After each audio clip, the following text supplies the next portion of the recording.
사랑하는 하여묵 가족 여러분, 안녕하세요. 김소명 목사입니다.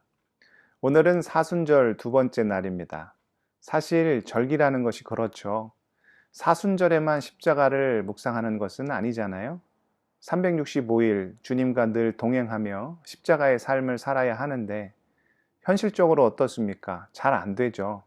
이런 저런 세상 풍파에 휩쓸려 십자가와는 동떨어진 삶을 살 때가 많잖아요. 그래서 우리에게 이런 신앙의 절기를 주신 것이 아닌가 합니다. 다시 우리의 삶을 돌아보고 점검해 보아라 하는 의미에서 말이죠. 이번 사순절 하여묵과 함께 하심으로 말씀을 회복하고 십자가를 회복하고 은혜를 회복하실 수 있기를 축복합니다. 오늘 주신 말씀은 마태복음 13장 18절에서 23절까지입니다. 그런즉 씨 뿌리는 비유를 들으라. 아무나 천국 말씀을 듣고 깨닫지 못할 때는 악한 자가 와서 그 마음에 뿌려진 것을 빼앗나니 이는 곧 길가에 뿌려진 자요. 돌밭에 뿌려졌다는 것은 말씀을 듣고 즉시 기쁨으로 받되 그 속에 뿌리가 없어 잠시 견디다가 말씀으로 말미암아 환난이나 박해가 일어날 때에는 곧 넘어지는 자요. 가시떨기에 뿌려졌다는 것은 말씀을 들으나 세상의 염려와 재물의 유혹에 말씀이 막혀 결실하지 못하는 자요.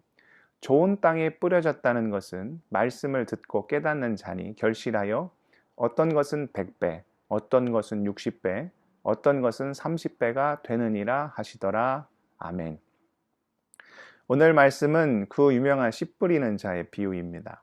그리고 방금 읽은 구절은 그 비유를 주님께서 설명해 주시는 부분이죠. 보통 씨 뿌리는 자의 비유하면 말씀을 받는 자의 마음 상태에 초점을 맞추어 묵상합니다. 길가와 같은 마음이 있다는 거예요. 길가는 어떻습니까? 새가 와서 쪼아 먹습니다. 아이의 마음 자체에 심겨지지 않은 거죠. 복음을 들어도 관심조차 보이지 않는 대부분의 세상 사람들을 말합니다. 돌밭과 같은 마음도 있죠. 뿌리가 나긴 했는데 해가 비치니까 곧 말라버린 거예요. 흙 안에 돌이 가득해서 제대로 뿌리를 내리지 못한 거죠. 환난과 박해로 믿음의 뿌리가 깊지 못한 자들을 주님이 설명하신 겁니다. 가시떨기와 같은 마음도 있어요. 뿌리가 나고 싹이 자라긴 했지만 가시떨기의 방해로 열매 맺지 못한 경우를 말해요. 여기서 가시떨기는 세상의 염려, 재물의 유혹을 의미한다 또한 가르쳐 주시죠. 또 어떤 마음이 있습니까? 좋은 땅과 같은 마음, 옥토와 같은 마음이 있습니다. 이 마음밭에 씨앗이 심겨지면 뿌리가 나고 싹이 자라 결국 100배, 60배, 30배의 결실을 맺죠. 그러면서 어떤 결론을 냅니까? 옥토와 같은 마음을 품자. 예배 시간에 설교를 듣거나 말씀을 읽을 때 옥토와 같은 마음으로 말씀을 품어 풍성한 열매를 맺는 삶을 살자. 보통 이런 은혜를 받죠. 물론 이것도 틀린 것은 아니에요. 그런데 씨앗을 뿌리는 사람의 관점에서도 은혜를 받을 수 있는 거죠. 씨앗을 뿌린다는 것은 복음을 전하며 주님의 사역을 감당하는 것 의미합니다. 그런데 모든 사역에서 다 풍성한 결실을 맺나요? 그렇지 않죠. 오늘 비유에서도 벌써 뿌려진 씨앗의 4분의 3이 버려졌죠. 그러면 사역이 실패한 건가요? 우리의 모든 수고와 헌신이 다 숲으로 돌아간 겁니까? 주님의 대답은 결코 아니라는 거죠. 우리 눈에는 보이지 않을 수 있지만 열매 맺는 자리가 분명히 있다는 거예요. 그리고 그 결과가 어떠합니까? 100배, 60배, 30배가 된다는 거죠. 100배는 씨앗이 맺을 수 있는 열매의 최대치를 말한다고 합니다. 60배는 중간, 30배는 최소인 거죠. 그러니까 상, 중, 하를 의미합니다. 원래는 100배를 맺어야 하지만 그렇게 안 되더라도 적어도 몇 배? 30배는 열매를 맺는다는 거예요. 그럼 최소한으로 계산을 해도 어떻습니까? 결코 손해가 아니죠.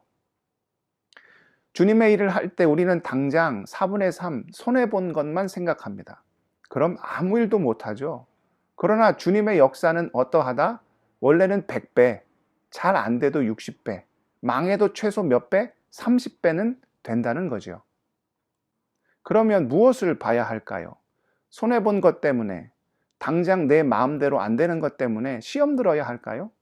아니면 최소 30배 이상의 결실을 맺을 것을 기대하며 포기하지 않고 끝까지 사역을 감당해야 할까요?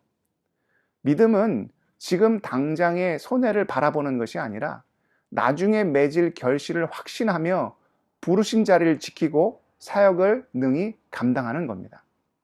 사랑하는 하여묵 가족 여러분, 주님이 부르신 사역의 자리에서 과감하게 씨를 뿌리십시오. 가정과 일터와 교회를 위해 지금 당장 결실이 없다고 주저앉지 마시고 담대히 주어진 일을 감당하십시오. 어떤 은혜가 임합니까?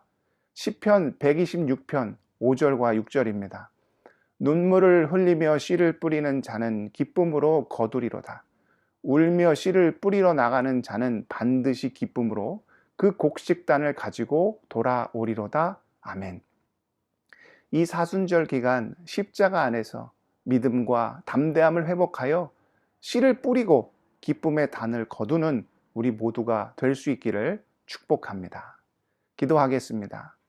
사랑의 하나님, 오늘 씨 뿌리는 자의 비유를 통하여 귀한 은혜를 받습니다. 우리는 당장 손해보는 것만을 생각합니다. 주저앉아 낙심하여 시험들 때가 있습니다. 그러나 주님, 우리를 위해 예비하신 100배, 60배, 30배 결실이 있음을 알게 하시고 그것을 소망하여 믿음으로 바라보며 능히 맡겨진 자리에서 귀한 일 감당하는 주의 자녀들 다 될 수 있도록 아버지 함께하여 주옵소서. 사순절 귀한 절기입니다. 잃어버린 십자가 회복해 하시고 다시 은혜의 끈을 붙잡아 주 안에서 늘 기쁨과 감사, 평안과 놀라운 일들, 생명의 일들을 꿈꾸며 나가는 하나님의 자녀들 다 될 수 있도록 역사하여 주옵소서. 예수 그리스도의 이름으로 기도드리옵나이다. 아멘.